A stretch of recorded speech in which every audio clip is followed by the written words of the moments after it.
बढ़ते प्रदूषण के साथ लोगों में श्वास की बीमारी का खतरा बढ़ा है। हमारे साथ डॉक्टर वर्षा दीक्षित हैं। हम जानते हैं कि अगर कोई श्वास का मरीज है तो उसे इस बीमारी से निजात पाने के लिए क्या करना चाहिए और श्वास की बीमारी होने की वजह क्या है, दोनों बताइए। श्वास की बीमारी की जो सबसे बड़ी वजह है वो आज का बढ़ता प्रदूषण है। आज जितना भी प्रदूषण बढ़ेगा हमें सांस लेने में तकलीफ होती है। अगर आपको दिवाली का समय याद हो तो हम सब लोग बहुत कहते हैं स्मॉग बढ़ गया, प्रदूषण हो गया, पराली जला दी, कंस्ट्रक्शन हो रहा है। इस वजह से हमें दम घुटता है, सांस लेने में दिक्कत आती है। जिनको कोई भी दिक्कत नहीं होती उनको भी इस सीज़न में सबसे ज़्यादा दिक्कत आती है।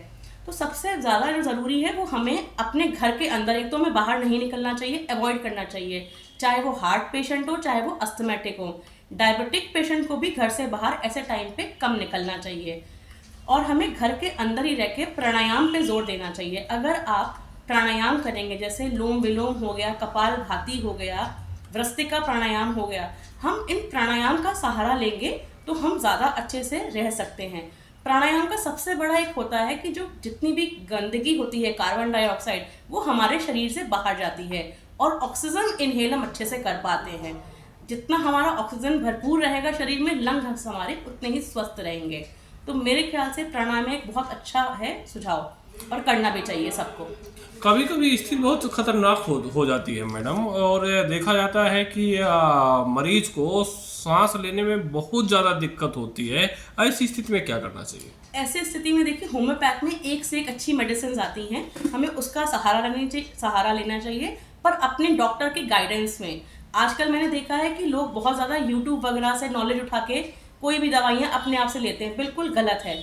आप जो भी आपके नियर में डॉक्टर हैं वहाँ पे जाइए, उनको अपनी इलाज दिक्कतें बताइए, उसके हिसाब से उसके अनुसार आप दवाइयाँ लीजिए, उसमें तब बेहतर रिजल्ट आता है होम्योपैथ में। वरना एलोपैथ में तो आपको सिर्फ पंप ही लेना होता है, उससे भी दिक्कतें बढ़ जाती हैं। हमें अपने लंग्स को स्वस्थ रखने के लिए होम्योपैथिक का सहारा लेना चाहिए और हमें नियमित रूप से एक्सरसाइज करना चाहिए। संतुलित आहार अगेन सबसे बड़ा रीज़न है, फ्रिज का ठंडा ना खाएं और बहुत लिमिटेड और अच्छा खाना खाना चाहिए हमें।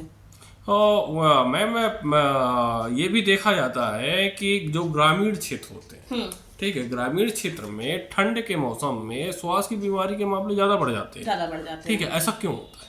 देखिए, ठंड में जब ये वेदर चेंज वगैरह होता है, ठंड में होता है, वहाँ पे कीटाणु जो होते हैं, जो इतने भी बैक्टीरियल इन्फेक्शंस वगैरह होते हैं बहुत ज़्यादा होते हैं।